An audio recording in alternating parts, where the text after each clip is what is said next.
There's going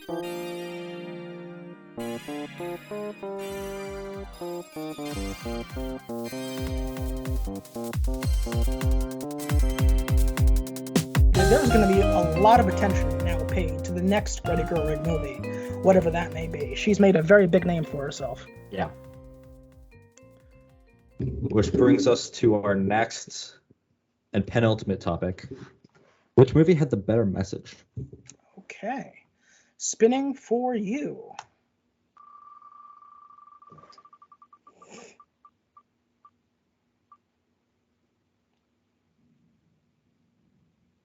Barbie. Okay. All right. I have a lot of thoughts on Oppenheimer, but I can make Barbie work. Overall, I think. Well, here's the thing. It's both movies are kind of tough because I feel like both were misunderstood in different ways. Barbie had a few different messages. First and primarily being, women empowerment, learning to kind of dismantle the patriarchy, learning to support each other. And for men, not self-identifying based on your relationship to a woman, which, I think is actually very valuable, especially in today's age when you think about people like Andrew Tate and these alpha males, and they're like, the only way to show you're a man is by dominating women and proving that you're an alpha and that you're better and getting laid and all this stuff. The movie's like, no, you can just do beach or do architect or do firefighter. You can kind of define yourself in isolation, which a lot of people struggle with, but I think is overall a helpful message to hear. But at the same time, it's I think a lot of guys are missing that. I've heard stories about I took my girlfriend to see Barbie and then she broke up with me. And part of that was probably, she realized that you were kind of controlling and maybe a little bit toxic. But now you're blaming the music, the movie, instead of kind of focusing on yourself and listening to what the movie said, which was, figure yourself out first, right? Not, based on being in a relationship. I don't know. I thought the monologue, where's the mother kind of describing the paradoxical hardships of being a woman was interesting, and well worded, but I don't know if it was conveyed as effectively, because it's just a monologue. You don't really see that in the film. I feel like that diminishes from the message, or at least it kind of isolates the message a little bit as something that only women really understand, because they hear these things and they're like, oh, I know these struggles, but for a lot of men, I think they can't relate to it, and because they didn't see it, they just don't know what it's like. Absolutely. So kind of a mixed bag, but overall, I think it's pretty wholesome. It's just, do your best, be a good person. It's a sweet movie. It's a sweet movie, and I left with a smile on my face. I know a lot of other people did. It is. Yeah, no, and I also have more to say about the message of Barbie. But first, let's just talk about Oppenheimer. Yeah. I think that with Oppenheimer, so the message of Oppenheimer effectively is a 3-hour-long attempt to answer a single question, which was the invention of the atomic bomb a good thing or not? Was it justified or not? Was it inevitable or not? And each main character over the course of the film essentially gives their own version of an answer to that question. And for Oppenheimer himself, he actually gives us multiple answers to that question over the course of the entire film. And I think that it raises a lot of very necessary questions. It raises a lot of very important questions. It raises questions that are still uncomfortable now, 75 years after the invention of the atomic bomb, and will continue to be uncomfortable for a very long time. And I think that's the best possible outcome for an Oppenheimer movie, for a movie about the creation of the atomic bomb. Is, even though this is a fact of life that we've lived with for nearly a century now, there are still so many aspects of how this there's so many aspects of what this is that I don't think that we've fully grappled with, or we prefer not to fully grapple with. The idea that before we had horrific wars in the past, but we never had the ability to wipe out the entire species in an instant. It just wasn't possible. I mean, once the atomic bomb existed, it was never just going to stay with us. The Soviets were going to make one.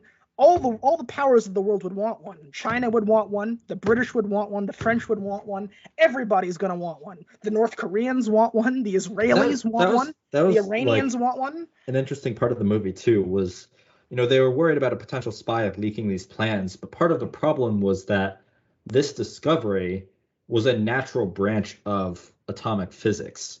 Yes. And just learning, after you kind of discover a certain threshold of atomics, you discover, oh, this can make a bomb. Yes. So it is inevitable for every country, once, far enough develops in their understanding, to kind of come to this conclusion and work on it. Oh, absolutely. Absolutely. And so, yeah, was the creation of the atomic bomb a good thing or not? Were the bombings of Hiroshima and Nagasaki, necessary or not?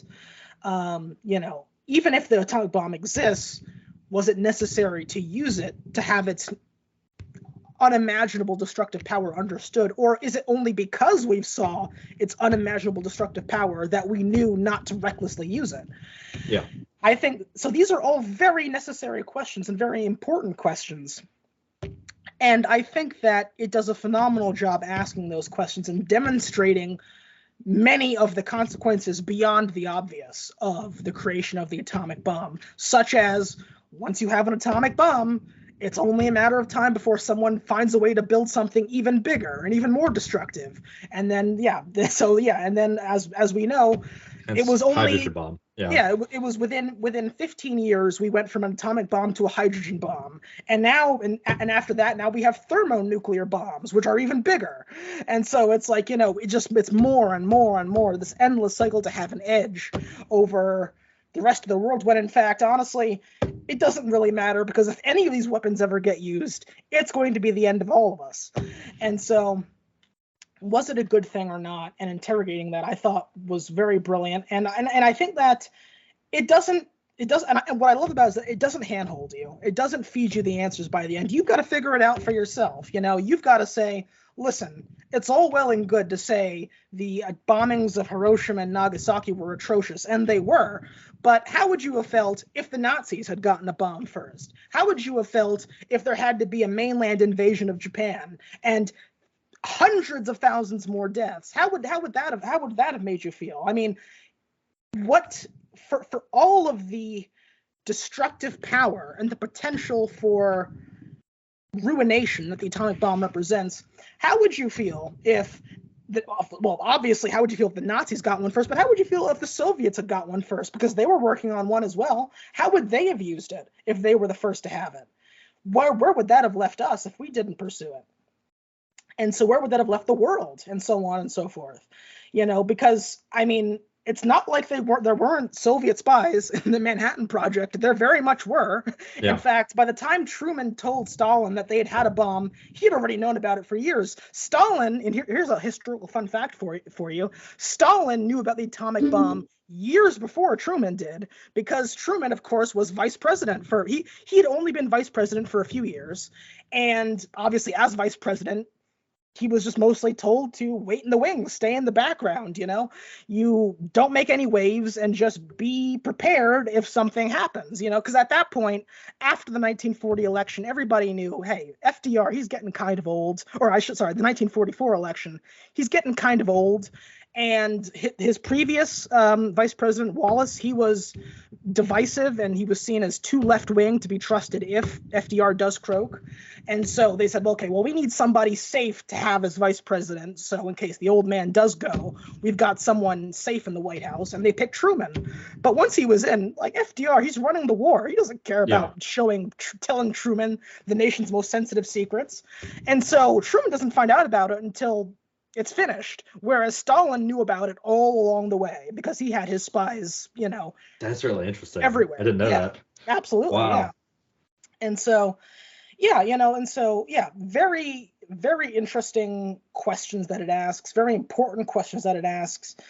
And also, as you said, someone was going to build a bomb at some point, no matter what, but it also gave us the opportunity to essentially set the terms of the early years of the Cold War world, because the Soviets wouldn't have a bomb themselves until the late 40s. So think about it. The war is over.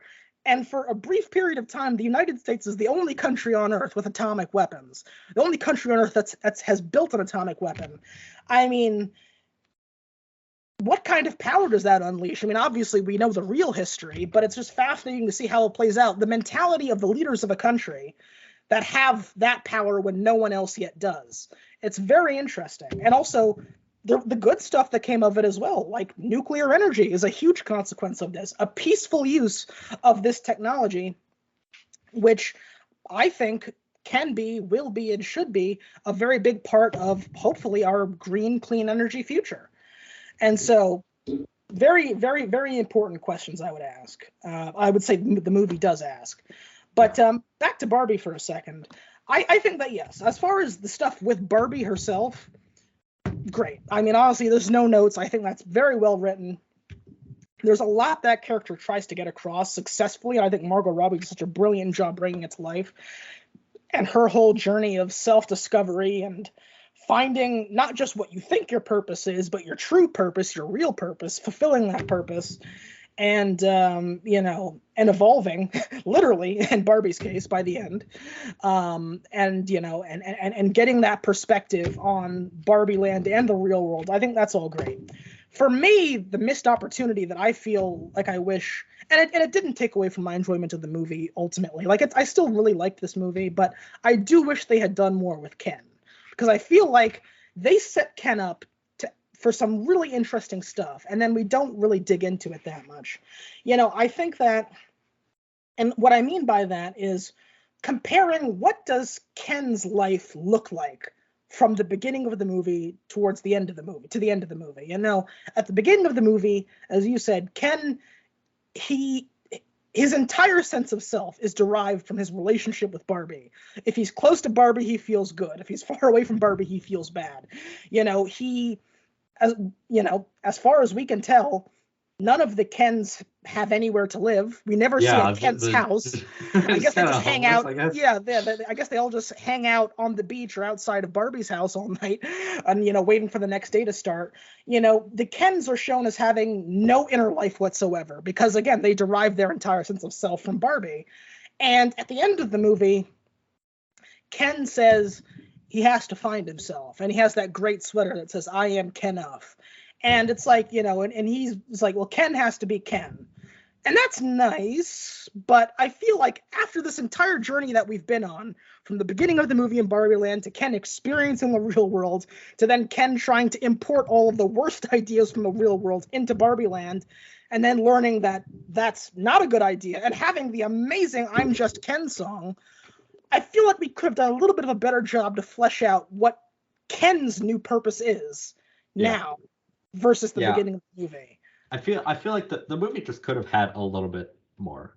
Yes. Overall, like the it would have been nice to see, the Kens bring patriarchy back to Barbie Lands. It would have been nice to see them kind of discover for themselves, oh, this is like not giving me any self-fulfillment like I thought it would. And like, see, we have this nice message of, oh, I can like go be my own person, but we don't see what he becomes. Exactly. Which would be nice. He just there's also an element missing, which was they kind of talked about a little bit through the daughter, which was, she didn't like Barbie dolls because they ruined her self-image, Right. which is a large criticism of the Barbie dolls in general, is that, they kind of created a too harsh of a beauty standard for women. Yeah. And they don't really do anything with that. They don't really bring it up again, which I feel like was kind of a missed opportunity. Not just as a movie and as a message, but also as like a branding opportunity to be like, hey, we're sorry, we'll do better. We're working on creating a better lineup of dolls. Yeah. Now I guess they kind of do that where the mom suggests like, hey, what if we just had like a normal Barbie? Yeah. And Will Ferrell's like, okay. But we don't see that happen. And then with the Oppenheimer thing, I think you're right. It doesn't really hold your hand. I think it was a little bit clearer that, you're supposed to know, maybe not that you conclude that, oh, nuclear weapons are bad, but at least that they are morally gray and very complicated, and that's a tough discussion. Yeah. Somehow a lot of people didn't get that. And they came away from the movie with the idea that it glorifies nuclear war. Which, what? Yeah, How apparently that was like a big criticism of Oppenheimer, is that it like glorifies nuclear war. And I'm pretty sure if you think that, you haven't actually watched the movie. No. Because the whole point is that like, oh, it was kind of a necessary evil, but also it is an evil. Maybe we shouldn't have done this. Yeah. I don't know. So like, in both movies, like, have interesting messages, but they don't necessarily come across 100% effectively. Sure. Which is, I don't know why that would happen, because I felt like both were pretty clear. Yeah. Yeah, I mean, I don't know how anyone can actually watch Oppenheimer and feel like it's glorifying, of all things, nuclear war. I mean, literally, at the end of the movie, Oppenheimer is talking to Einstein, and he's literally saying, hey, Albert, remember when I came to you a few years back and I asked you to do the calculations so we could know if detonating an atomic bomb was going to end cause a chain reaction that's going to end the world? Yeah, well, I think that's exactly what happened. And then literally we get that last visual of the nuclear missiles going up and essentially the entire world being incinerated. Yeah. And it's haunting. It's like literally, I mean, that is, if anything, that is one question we can definitively answer within the movie, because it tells us, yeah, you know what, that chain reaction that ends the world, it happened anyway, just in a different way. And so I don't see how anybody can watch this movie and come away with that conclusion. I mean, neither do I, but people found a way somehow, which is kind of, it's probably like they thought, oh, it's Christopher Nolan and Hollywood making a movie about nuclear weapons and showing this big explosion. Everyone's going to think, oh, it's so cool, explosion, nuclear warheads are so cool. That's not all what the movie was about. Yeah. But I think for the sake of this debate, we need to define what better means for better message. Yeah. Because if it's just which is the more like moral message, nuclear war bad is like kind of obvious. Whereas, tackling like systematic issues and self-identity is a more relevant problem to today. Yeah. I mean, definitely the issues of Oppenheimer are relevant, very relevant, but they're not personal. Whereas in Barbie, like you said, like America Ferrera's big speech at the end about how it's literally impossible to be a woman, and you have to constantly deal with all these contradictions, like that speaks to a lot of people on a personal level. And I think that's a big part of why so many people have been inspired to keep, watch it and then come back and rewatch it and bring their friends, bring their family. I think that's a big part of the word of mouth of it, is because that speaks to a lot of people, women, obviously, in particular, personally. Oppenheimer, you can appreciate how important it is, but for most of us, again, thank God, nuclear war is not personal. And so, you're just kind of viewing it through the lens of, again, these big ideas. Whereas that speech, with the I Am Knuff and America Ferrera's big speech and Barbie's whole journey of self-actualization, that's personal for a lot of people. So I would say that in that sense, I think Barbie's message is more key to its success than Oppenheimer's message is key to its. So I guess I would actually say Ty or Barbie. Yeah. Again, it's one of those things where they're just like so different that it's apples and thermonuclear warheads. Like it's Yes. they're trying to accomplish very different things. Yeah. And I think if we think of it through that lens of like which is the more pertinent message, that's probably Barbie. Which one conveys its message better? I would still probably argue Barbie, just because Oppenheimer leaves things open-ended. Yeah. But if it's like which is better at creating a discussion, it's definitely Oppenheimer. Just because so? Because it doesn't hold your hand at all. Right. And it presents you with all of these different conflicting ideas and doesn't necessarily lead you in a specific direction. Yeah. Or if it does, it's with slight nudges, but it leaves the possibility of disagreeing open. Yeah, and Barbie does also. I think Barbie has already also kicked off a conversation and kicked off a dialogue as well. But yeah, I would say the more pertinent dialogue, the more high-minded dialogue is probably with Oppenheimer. So, but yeah, what are you going to vote for? I don't know. I mean, I like looking at the scoreboard. I'm like, I want to put myself down as the winner so that we're like at least a little bit more on even footing. Sure. But to be like,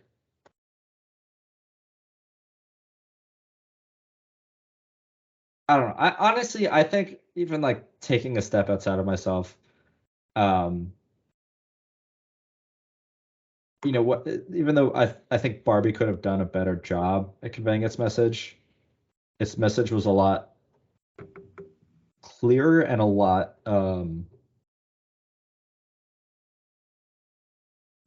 more direct isn't the right word. It's like, again, it's like Oppenheimer saying nuclear war is bad is kind of obvious.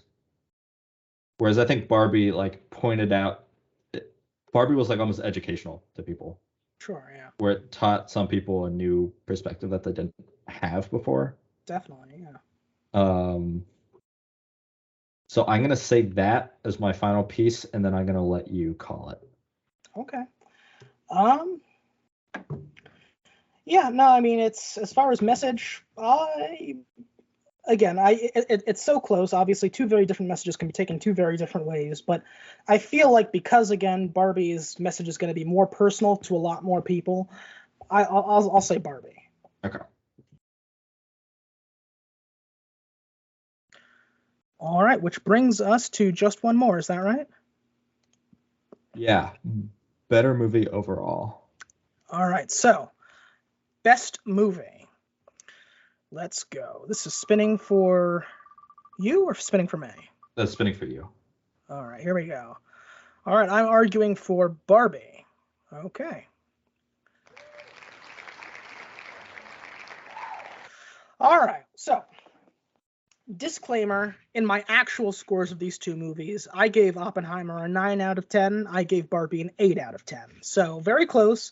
I did prefer Oppenheimer slightly. Both very good.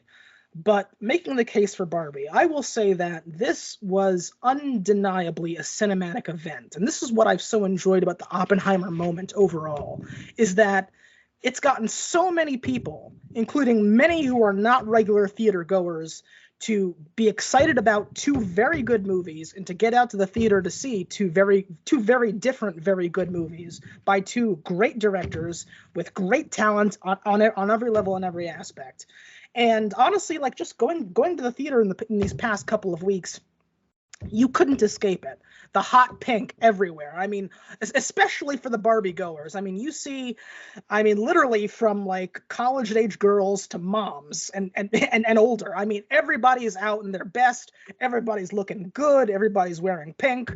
I will say, especially for the young ladies, it's been very nice to see some of the outfits as they get broken out. But yeah, everybody looks great, and it's a moment. I mean, there's just no two ways about it.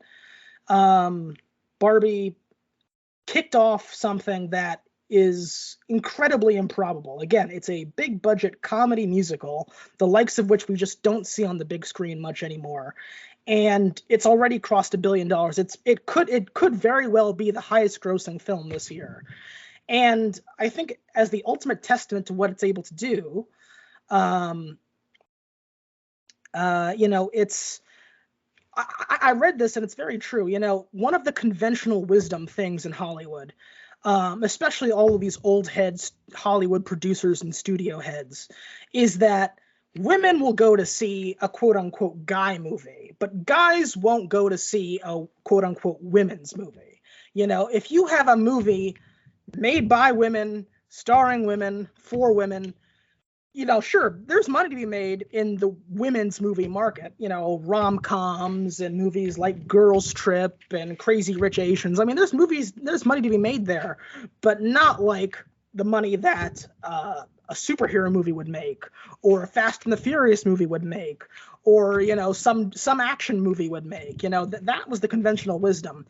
Barbie has single-handedly blown the lid off that completely. I mean, Barbie is proof that if you do it right and you get the right talent behind it, you get the right concept behind it, you can get everybody, the whole 4-quadrant audience, men and women, young and old, all to show up for a single movie.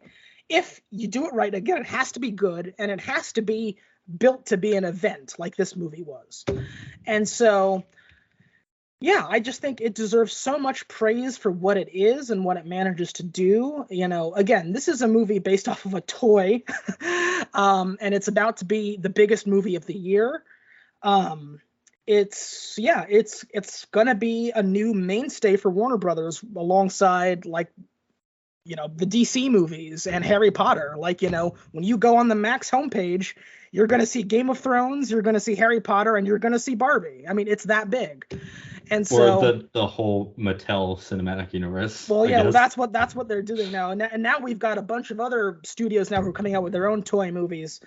And it's like, what are we going to do with a Polly Pocket movie? What are we going to do with a Hot Wheels movie? It's like, as usual, studios are taking the exact wrong messages from the success of Barbie.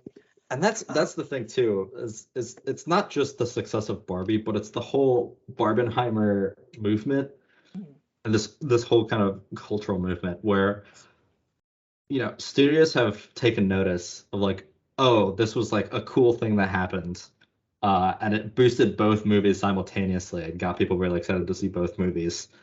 We need to try to recreate this, which is not how that works, because this was a very organic thing. This was, you know, the people of the internet were like, oh, this would actually be really funny to see both of these back to back. And now there's this thing being pushed, which is hashtag Saw Patrol, which is the Paw Patrol movie and Saw. I don't know if that would be like 11 or 12 or 13. It's a new Saw movie.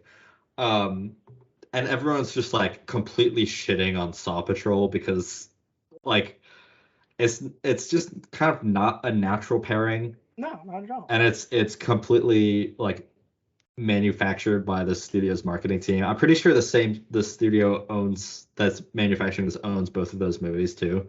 Yeah. And it's just I'm worried that it's going to kind of kick off this wave of different studios trying to recreate the magic of something that just happened on its own because it was a magical moment. Yeah, what they fail to realize is the number one ingredient you need if you want to recreate the Barbenheimer moment is you need the two movies in question to be really good. You know, you can't just say this movie's dark and this movie's light and say now it's the new Barbenheimer. No, step one is they both have to be really good. They have to be really good blockbuster major motion pictures by big name directors with big name casts. And that's the foundation. It's not just, oh, this movie's dark, this movie's fun and lighthearted. No, that's not it.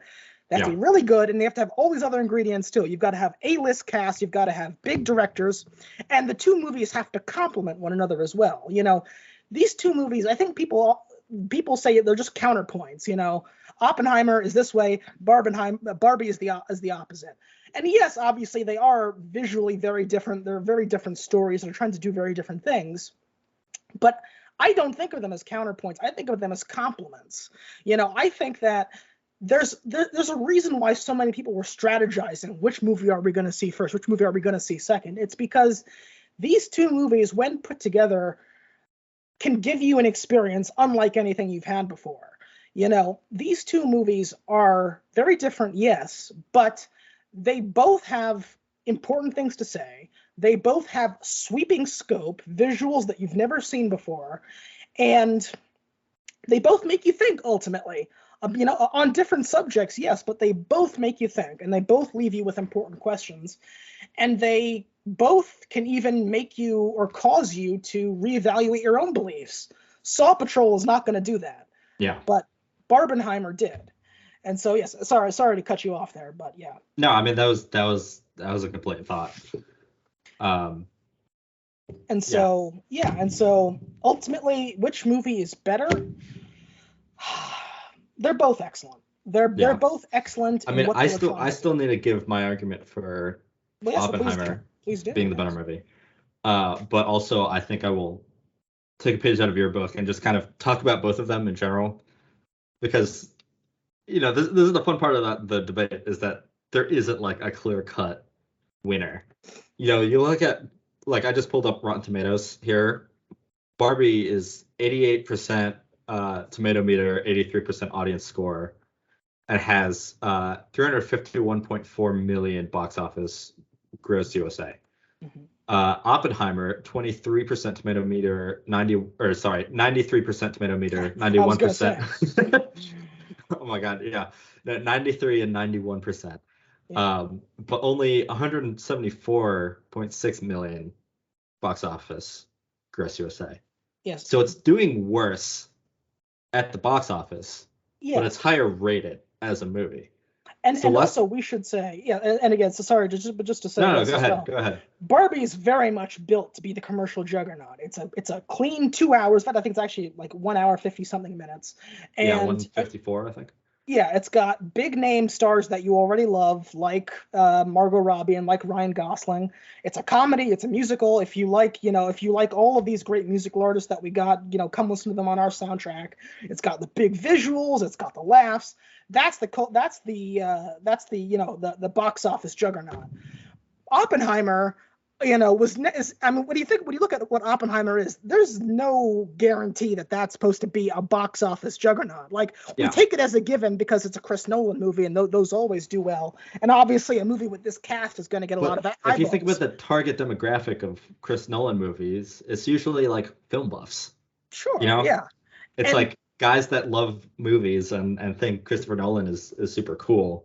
Absolutely. And you compare that to what you were saying about Barbie being like, I don't want to say like chick flick, but like, it appeals more to women, and you're saying, oh, women are more likely to see a movie that appeals to men than men are to see a movie that appeals to women. Yeah. And yet more people are seeing Barbie. Absolutely. Yeah. Well, Barbie is the movie that's gonna blow that expectation wide open and blow it apart, I think. But you compare Barbie to Oppenheimer, which Oppenheimer is a 3 hour long historical film it's dark. It doesn't give you any easy answers, and we sit with this stuff, this is a movie it's historical, it's tense, it's suspenseful. This is not a movie that is a summer, blockbuster hit. This is not Avengers Endgame. This is not a Transformers movie. This is not Indiana Jones. This is a movie that is dark and it's historical and it's serious. And it takes its time. And it's, again, 3 hours long. Yeah, like sometimes I like to talk about movies existing on the like art to entertainment spectrum.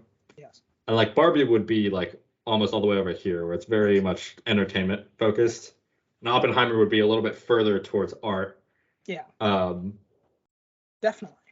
And so I would say that honestly, both of these films have been such a blessing to one another, because not only are they not cannibalizing one another, they're boosting one another. Yeah. And which is crazy. Absolutely. Yeah, which is just fantastic. And Oppenheimer, when you look at what Oppenheimer is, there's no guarantee that this was going to be a summer blockbuster hit, but it is. And again, Barbie in its own way shattered conventional wisdom and is now going to be a huge new thing. And so, yeah, but anyway, again, sorry to cut you off once again, but just to say that. That's the whole point, is that there's so much to say about both of them. Yes. And like, the great debate structure is fun because it kind of forces you to pick a side, especially if you don't agree with that side. But like, as we approach the end here, it's like it gets harder and harder to sit in one lane. Yeah. Because there's so many different factors to consider that kind of work for and against both of these movies. Absolutely. And that's the weird part, is that they are kind of perpetually linked, despite being separate projects. They just happen to be released the same day, and therefore got linked culturally. And now it's always going to be. Yeah. They're always going to be associated with each other. It will always be Barbenheimer. Yeah. I don't know how to pick which movie is better overall. Well, how about what about your out of 10 scores? How about we try that? Yes. Even then, I don't know. It's tough.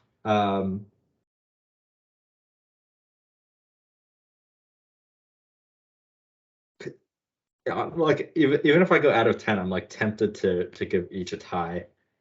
Fair enough. I think honestly, like in terms of just pure enjoyment or like movie I would want to see again, I might lean Barbie, just ever so slightly. Okay. Just because one, Oppenheimer is really long. It is, yeah. It is kind of an emotional investment. Which also, I will say, I think it's going to be very interesting watching Oppenheimer a second time, because in all likelihood I'll be watching it at home and I'll be able to take bathroom breaks. And I think that is really going to change my experience of it. Being able to pause it and then, take a break, maybe get a bite to eat and then resume it. But I think that's also the beauty of non-linear structures when you watch a movie, is because sometimes when you watch it a second time, you have a different perspective. Sure, yeah. Because now you're saying, oh, this is why he chose to put this piece here and this piece here. Whereas with Barbie, it's like, you already know the story and you know how it's going to play out. And it's not one of those movies like Knives Out or Glass Onion or really any mystery movie where they like sprinkle in details that do a lot of foreshadowing. Yeah, I don't think whole Barbie has any of that. Get revolutionized. Yeah. Yeah, Barbie is like a very straightforward. Yeah, you'll just watch it because you want to go on that ride again, and it's a fun ride. Yeah, exactly. So. Yeah, but looking at the score here, we have better lead was Oppenheimer. Better cast and supporting was Oppenheimer. Better visuals was a tie. Better soundtrack was Barbie. Better director was Barbie. And better message was Barbie. However, you won 3 of the questions to my 2. So I think that gives you the power to be the tiebreaker and decide which movie is better overall. Okay. As the master debater. Well, that's very kind. Well, you know what? I think that in that case, there is only one answer that is right and fair to all parties involved and acknowledges everything that we've discussed up until this point. And that is to say, in our final category, the answer is Barbenheimer, both of them together, because ultimately that's what makes these two movies so special. If these two movies had been released months apart, they both still would have had their merits, and we would still probably be talking them in some capacity. But the reason there's such urgency to talk about this was because of the impact these two movies have had together. Yeah. I think that, again, I think both these movies would have been very well liked released separately, but I think that together they became something that's bigger than either of them. The sum is greater than the whole is greater than the sum of its parts. Absolutely. They both boosted each other, and I think, yeah, if they had been released separately, neither would be nearly as popular. No, yeah. I mean, again, I think they would both still be big, but it wouldn't be this. And so, yeah, I think that that's the only way we can answer this, is that it's both of them together. You know, they ultimately kind of almost need one another, if I can say that. And they're one cohesive piece. Absolutely.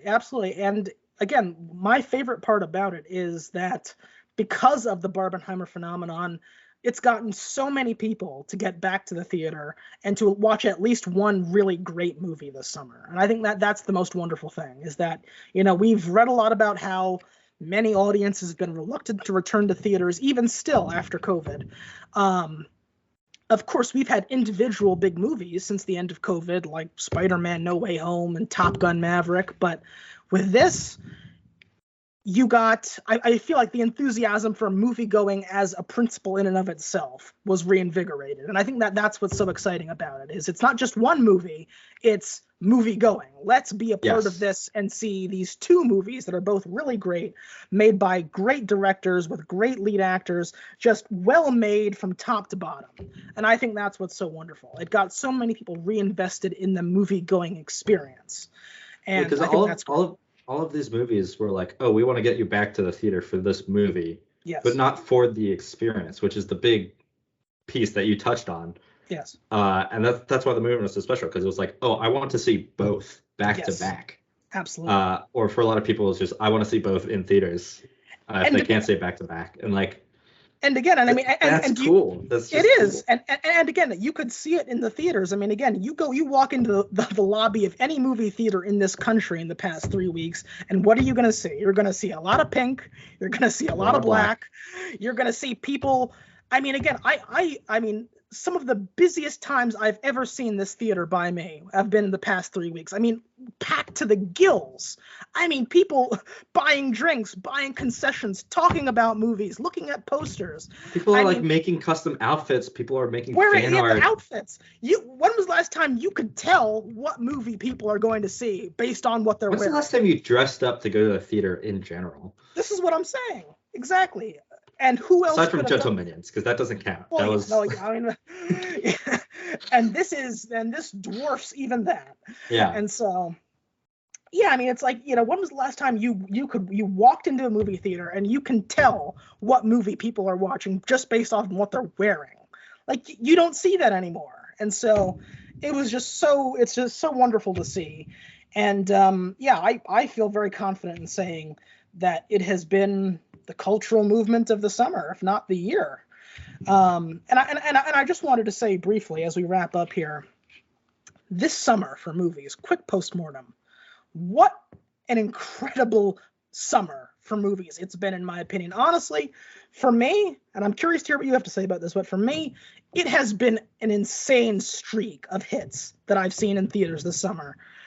I saw, and I'm also including some movies that I guess more technically spring movies, but I didn't see them until late April, early May. Super Mario Bros. Movie, which I loved. I was a huge Mario kid growing up. I thought that movie was really fun. I mean, it's not complicated, but it's a really good Super Mario Bros. Movie. Dungeons and Dragons, Honor Among Thieves, I thought was fantastic. I mean, literally, Dungeons and Dragons is the best Guardians of the Galaxy movie we've gotten since the next movie that I'm going to mention, which is Guardians of the Galaxy Volume 3. I gave Super Mario Bros. 9 out of 10, Dungeons & Dragons a 10 out of 10, Guardians of the Galaxy Volume 3, I gave a 9 out of 10. John Wick Chapter 4, which was amazing. I love the John Wick films. I gave that a 10 out of 10, just like Chapter 3. I mean, I love that. It's one of the best action franchises going right now. Across the Spider-Verse, 10 out of 10. God. I mean, insanely good. I liked Indiana Jones and the Dial of Destiny, I think, a lot more. I loved Indiana Jones. It was good, I thought it was right? so fun. Not flawless, but better than 4 for sure. Absolutely, yeah. Nice way to cap off the franchise.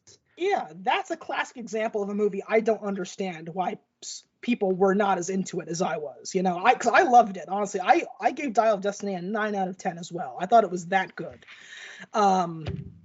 And as you said, a much better send-off for that character than Kingdom of the Crystal Skull, which was nice. And so, yeah, that was 9 out of 10. And then Mission Impossible Dead Reckoning Part 1, I've said this before, my most anticipated movie of 2023. I love this franchise. And you just know, I mean, we've seen it how many times now with Mission Impossible and now Top Gun Maverick. TC, man, nobody does it like him. TC is a fucking force of nature, and nobody is doing stuff like he's doing it. And I gave Dead Reckoning Part 1 a 10 out of 10. Very possibly my favorite film of this year. We'll see. We still have all the fall and winter movies, but right now that's in the lead. I love Dead Reckoning Part 1. I cannot wait for Part 2, which isn't that crazy. We've had 2 high-profile Part 1s this summer. Both are 10 out of 10s. That's crazy. That's true, actually. Yeah. And now we have Barbie and Oppenheimer. I gave Barbie an 8 out of 10, Oppenheimer a 9 out of 10. It has been just hit after hit after hit.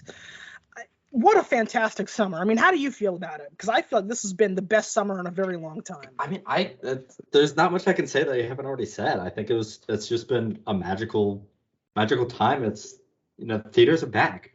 People are going back to the movies, and it's, honestly, I think we might even be on the precipice of a kind of almost revolution of movies and the movie going experience. Because if you look at some of these traditional blockbusters, Marvel has been a powerhouse for a long time, but people have started to see, there's some cracks in the dam forming. Like Ant-Man bombed, terrible. Oh yes, it was terrible. Yeah, it was awful. Or what was the other one that came out right after that? Another bad one? Yeah, there was another bad, not Guardians. A Marvel thing? Or I think so. Or at least Doctor Strange came out before that, but that was really bad. Yeah, I didn't like it. So people are starting to kind of lean away from these kind of established movie factories. Yeah. And going towards more of the old golden era of cinema. The Mission Impossible blockbusters, but also stuff that feels a little bit more independent and individualistic, like Barbie and Oppenheimer. Yeah. It's all good. It's all really good. Absolutely. And it's the same thing with DC as well. Both DC movies this year, Shazam 2 and The Flash, both bombed. And from what I hear, neither were very good. And so, to your point, things are diversifying and things are opening up. And on the one hand, you have stuff that's more auteur-driven, like Greta Gerwig's Barbie, Christopher Nolan's Oppenheimer, Tom Cruise being the force behind Mission Impossible Dead Reckoning. And also, I think you just have the stuff that audiences want to see, the stuff that audiences have made it clear that we're clamoring for this, a John Wick sequel, Into the Spider-Verse sequel, stuff like that, Guardians of the Galaxy 3, those are the things that are doing well, versus the stuff that are studio mandates that are part of franchises like Fast X or Transformers Rise of the Beast or The Flash. Those are kind of faltering and those are kind of falling short. I think that people, as you said, they are getting away from these standby franchises and they are opening up and they are becoming more aware of all this, this other great stuff that's out there that is stuff that you've never seen before. I think that's the ultimate thing that I want to say about this summer is that I think it's reminded a lot of people, and it certainly reminded me, why the theater going experience is so valuable. it's not just that you're on a big screen and you've got the big sounds and all that. Like, that's great, but the real reason why going to the cinema is magical is because you want to go to the cinema to see something that you never even thought to dream of before. You know, like, not just something that you've never seen before, you never even thought to dream of it before. And that's what so many of these movies give you. Barbie, nothing else like it. Oppenheimer, virtually nothing else like it. Across the Spider-Verse, nothing else like it. John Wick Chapter 4, nothing else like it. Mission Impossible Dead Reckoning Part 1, I don't know if you've seen it yet, but not yet, but oh my God, again, nothing like you've seen before. And that's the true magic of the movies, you know. Not just the spectacle, but how it makes you feel. The doorways and the pathways it opens up that you didn't even know were there before. That's what's so fantastic about it. And that's what I'm going to remember this summer for, is it gave us new dreams. And now we have Beyond the Spider-Verse to look forward to, and Dead Reckoning Part 2 to look forward to, and whatever Christopher Nolan is doing next. And, you know, James Gunn, who just did Guardians, now he's going to run DC. What's he going to do next? And Greta Gerwig with Barbie. Indiana Jones, that is done. that is one that we won't that's see over, again. but, you know. But it was good. It was a fun last hurrah. Yeah. And, you know, it's like, yeah, the table is just set for so much exciting stuff going forward. And it's that rare feeling where at the end of the summer movie going season, you get to say that the good guys won, and the quote unquote the bad guys, the uninspired corporate movies, they overwhelmingly failed. You know, the movies that we were rooting for, that we wanted to win, won, and that's wonderful. Yeah, and just to kind of piggyback off of that, you know, the audiences, we're starting to get what we want, and we're starting to win. Let's just support our writers and actors next, and make sure that they get what they want and what they need. Absolutely. Because you know, we're coming off like fantastic movies, and we want more of this. And the best way to get that is support your writers, support your actors. Absolutely. Support WGA, SAG-AFTRA. Absolutely. Tell the AMPTP that they need to support the writers and the actors so they can get back to work making the stuff that we love, because they've earned it. You know, I mean, I just, you know, if ever there was a period of time that was the perfect illustration of why we need to compensate the people that make these things that we love fairly, it's this summer. I feel like, you know, the stuff that worked because there were great minds behind it, in front of the camera and behind it. And yeah, absolutely. So AMPTP, yeah, AMPTP, something like that. Anyway, come back to the table, make a fair deal, pay your writers, pay your actors, get everybody back to work, because we want new movies and TV to be excited about. You know, I mean, yeah, it's simply outrageous how these studios have been so obstinate in their desire to hoard this massive profit at all costs. Well, where there is a profit, of course, a lot of them are stuck in a streaming quagmire of their own making, I should add. That is not the fault of the writers and the actors. If anything, if anybody should be taking a compensation hit because times are tough in the streaming world, it's the executives who launched all these streaming services in the first place. I think it was someone calculated that, like, you know, Bob, I think someone I forget the exact wording of the numbers. It was some kind of tweet I read, but it was describing, like,